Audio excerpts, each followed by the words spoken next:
Found an interesting thing last night. I came to open the gate, shut the gates, and the surface underfoot, it was dark, couldn't see it. But I can only feel whether something's stony or slushy or wet or whatever under my right foot, not my left, which is a bit odd. I hadn't really noticed it before because I've not walked around in the dark. Also, I've noticed that I don't need crutches, but walking with a prosthetic has completely changed my walking gait. I've got me a bit more of a sway with my shoulders than I used to have. So what we've had to do is even it up left and right so that you can't tell. But yeah, I'm walking completely differently, and that's weird too.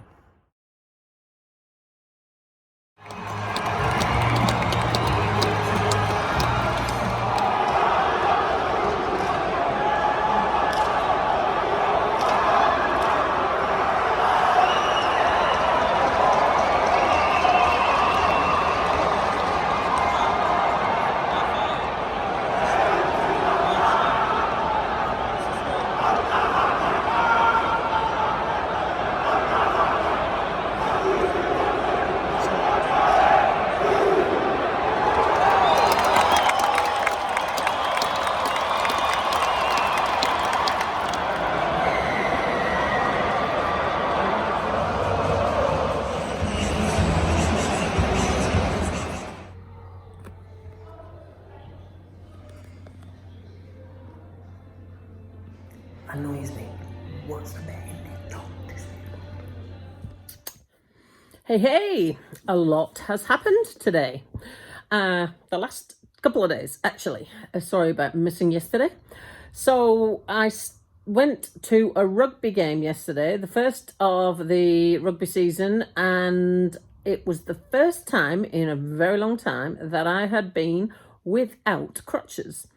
It's also my first go on a Lime scooter after the op. Now, I really didn't know how this was go, but I couldn't walk from the hotel to the stadium. It was too far, and I didn't want to take a cab. I was trying to save cash.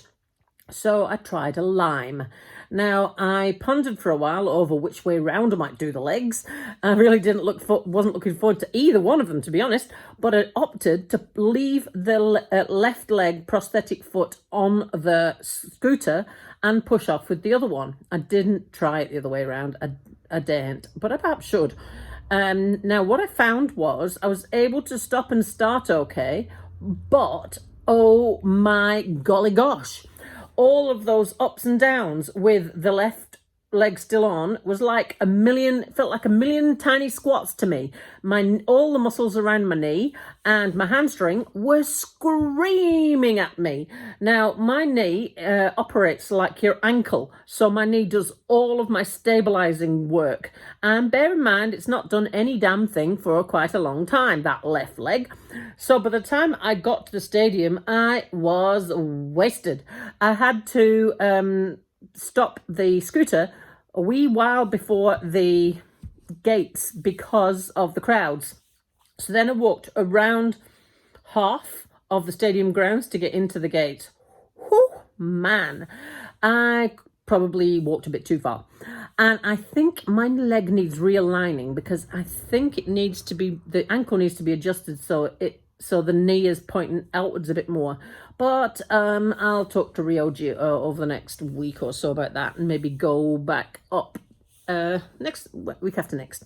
He emailed me yesterday to tell me that the cover had been sent off for hydro dipping and will be back in 2 weeks. So I'm going to see if I can hang on with the leg alignment till that comes back and do them both at the same time. It's not affecting my ability to walk without crutches, but it's probably just affecting my distance. But that's not necessarily a bad thing because I probably walked a bit too far. Because the day I went to the rugby, I walked 4.6 kilometres. The furthest, and none of it with crutches, the furthest I have gone in a really, really, really, really, really long time. I'm feeling quite pleased. Also, that I can keep the leg on all day and it's really no dramas to me at all. I used to have to keep taking it off and on, but I do have to stop and start and I can't walk for long distances because of the pressure it creates on the leg, and the leg needs to get used to that sort of pressure, and so I have to sit down every now and again. But it's doing well, and I'm feeling really happy. And when I'm standing up and walking around without the crutches, even though the leg is still a prosthetic leg, I feel a lot happier than I have in a long time. I got my leggings back and have been wearing them with the zips in the sides, so that's making me feel happy too. And been maybe 3 days without crutches. I've actually been banned from using them by the physiotherapist. I only use them really in the morning when I need to go to the loo. I'm in bed and I've taken the leg off and I can't bother to put it back on, or when I'm going to the shower. That's really the only times that I've been using those crutches in the last couple of days, and they have been full time, 24/7 walking aids for me for a really, really, really long time. So my heels of my hands are feeling thankful because I'm getting calluses right here. So that's a good thing that my hands are getting a wee rest. It means that I was able to go swimming and knock out 3 kilometers because I haven't done swimming for a couple of days. I've decided not to go every day, but I need to do longer. 3 kilometers wasn't a problem, really. And I only have to do 3.8 in the Legend in 4 weeks. So that shouldn't be a problem if I just keep doing that once or twice a week. Between now and then, the Legend should not be an issue at all. And another thing that I tried on Friday, massaging whilst wearing the leg, not taking it off. Now, it's like with everything that I'm going to have to learn with this leg, I'm like going to have to start over with everything. So massaging with it on, it did require me to do more bending, and I didn't realize exactly how much tailored lunging I was doing with this rolly chair. And when I was required to do this while standing on the leg, I had to really work out what way around I was going to put my feet and whether I was able to lean on the table or not. So I think with the prosthetic leg, I'm going to have to reteach myself all over again the posture and stances for massage and how to do it with a prosthetic leg, because it'll be different from how when I had 2 feet, and it'll be different from when I had 1 foot and a stool. So yes, that's going to take a wee bit of working out, and I think it's going to have to be a gradual process. This was a 45-minute appointment, and to be honest, I was bending over too much, and my back was taking it a bit too much. So I'm going to have to build that up really gradually and be careful with it, and maybe start with really short appointments and few and far between. But I wanted to see whether it was possible, because honestly, when I have to stop and take the leg off in order to do a massage, I'm finding it quite inconvenient at the moment, because it's become something that I wear all day and it's not giving me a problem. Each morning, I've also discovered that I start off when it's quite tight, and I have no extra socks, and by the end of the day, I'm up to 2 extra thin socks.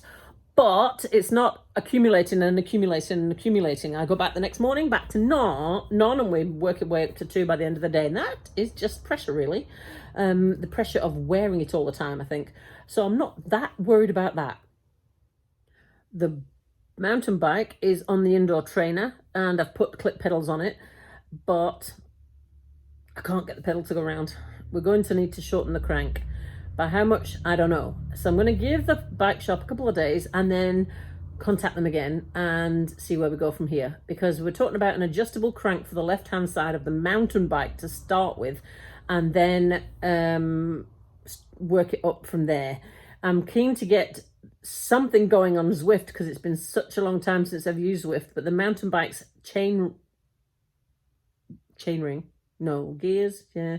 gears are slightly different to the time trial bikes. So it's got the wrong chainring on the wrong socket on the trainer, so I can't put the mountain bike on the Wahoo trainer, which is a shame, really.